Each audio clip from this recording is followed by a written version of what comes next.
हरे कृष्णा। स्वागत है आप सभी का हरि का पंचांग चैनल पर। आइए ऋषि पंचमी व्रत कथा का आनंद लेते हैं। पूरी श्रद्धा और प्रसन्न चित्त मन से सुनिए ऋषि पंचमी व्रत की पहली कथा। एक नगर में एक ब्राह्मण रहता था। एक दिन ब्राह्मण की पत्नी ने ऋषि पंचमी का उद्यापन करने की सोची।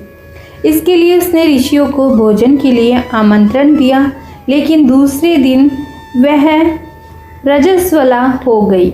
उसने सोचा अब क्या करें। वह अपनी पड़ोसन के पास गई और पूछा कि मैं क्या करूं। मैंने तो आज ऋषियों को जीवने का न्योता दिया है और आज ही मैं दूर की हो गई, यानी कि रजस्वला हो गई। पड़ोसन ने कहा कि तू 7 बार नहा ले और 7 बार कपड़े बदल ले और फिर खाना बना ले। तो उसने ऐसा ही किया। वह 7 बार नहाई, 7 बार कपड़े बदले और पूरी श्रद्धा और प्रसन्न चित्त मन से उसने ब्राह्मणों के लिए खाना बनाया।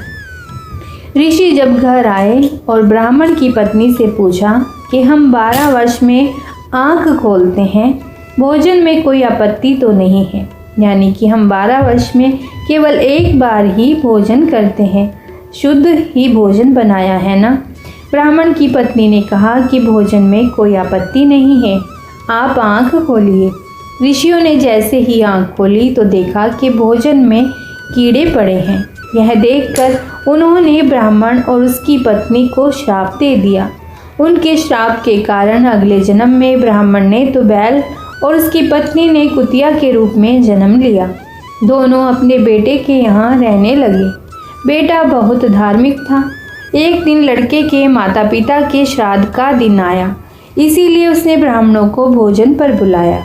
यह देखकर बैल और कुतिया बातें करने लगे कि आज तो अपना बेटा श्राद्ध कर रहा है, खीर पूड़ी खाने को मिलेगी। ब्राह्मण के बेटे की बहू खीर बनाने के लिए दूध चूल्हे पर चढ़ाकर अंदर गई तो दूध में एक छिपकली का बच्चा गिर गया। कुतिया यह देख रही थी। उसने सोचा कि ब्राह्मण यह खीर खाएंगे तो मर जाएंगे और अपने बहू और बेटे को श्राप लगेगा। ऐसा सोचकर उसने दूध की भगोनी में मुंह लगा दिया। बहू ने यह सब देख लिया। उसे बहुत क्रोध आया। उसने चूल्हे की लकड़ी निकालकर कुतिया को बहुत मारा। उसकी कमर टूट गई। बहू ने उस दूध को फेंका और दोबारा से रसोई बनाई और आमंत्रित ब्राह्मणों को जिमाया। बहू रोज कुतिया को रोटी देती थी, पर उस दिन खाने को कुछ भी नहीं दिया। रात को कुतिया बैल के पास गई और बोली, आज तो बहू ने मुझे बहुत मारा, मेरी कमर ही टूट गई और रोटी भी नहीं दी। बैल बोला, आज मैं भी बहुत भूखा हूँ, आज मुझे भी खाने को कुछ नहीं मिला। दोनों बातें कर रहे थे कि तूने पिछले जन्म में रजस्वला होने पर भी ऋषियों के लिए खाना बनाया था, अतः उन्हीं के श्राप के कारण हमें यह सब भुगतना पड़ रहा है। वे दोनों जब ये बातें कर रहे थे तो उनके बेटे ने उनकी बातें सुन ली और उसे अपने माता पिता के बारे में ये सब सुनकर बहुत दुख हुआ। उसने कुतिया को रोटी दी और बैल को चारा दिया। दूसरे दिन वह ऋषियों के पास गया और अपने माता पिता की मुक्ति का उपाय पूछा। ऋषि बोले कि भादवे की शुक्ल पक्ष की पंचमी को व्रत करना और अपने माता पिता को ऋषियों के नहाए पानी से नहलाना। उसने ऐसा ही किया और अपने माता पिता को कुतिया और बैल की योनि से मुक्त कराया। जय हो सप्त ऋषियों की। आइए सुनते हैं ऋषि पंचमी की दूसरी कथा। एक ब्राह्मण था।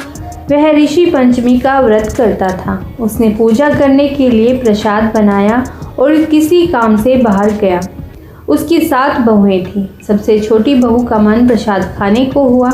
उसने सोचा कि थोड़ा सा प्रसाद खा लेती हूँ, ससुर जी को क्या पता लगेगा। उसने थोड़ा सा प्रसाद खा लिया और जैसे ससुर जी प्रसाद रख कर गए थे वैसे ही रख दिया। जब ससुर जी ने पूछा कि और भोग लगाने के लिए लखेसरों यानी कि कौओं के पास रखा तो उन्होंने उस प्रसाद को खाया नहीं। जब ससुर जी ने पास जाकर देखा तो प्रसाद में कीड़े हो गए थे। छोटी बहू पेट से थी। लखेसरों यानी कि कौओं ने उसे श्राप दिया कि एक ऋषि पंचमी को तेरे बच्चा जन्म लेगा और एक ऋषि पंचमी को वह मर जाएगा। अब ऐसा ही होने लगा। इससे सभी घर वाले परेशान होने लगे कि यह तो कोई त्योहार ही नहीं करने देती। उन सब ने उसके पति से कहा कि इसे जंगल में ले जाकर मार दो। जब सभी घर वाले उसके पीछे ही पड़ गए तो वो अपनी पत्नी यानी कि छोटी बहू को जंगल में ले गया, लेकिन उसने उसे मारा नहीं और घर आ गया। सब लोग अब खुशी खुशी रहने लगे। उधर छोटी बहू जंगल में घूमती घूमती ऋषियों के आश्रम में पहुंच गई। जब ऋषियों ने जंगल में अकेली औरत को देखा तो पूछा कि तुम यहाँ क्या कर रही हो। तो उसने अपनी आप बीती ऋषियों को सुनाई। तब ऋषियों ने उसे बताया कि तुम्हें तो श्राप मिला हुआ है। बहू ने पूछा कि इसकी मुक्ति का क्या उपाय है। तब उन्होंने बताया कि तुम तालाब के पास जाओ जहाँ लखेसर नहाते हैं और उनके नहाए पानी के छींटे खाने से तुम्हारा दोष दूर होगा। उसने ऐसा ही किया, इससे उसका दोष दूर हो गया और उसके जो बच्चा हुआ वह जीवित रहा।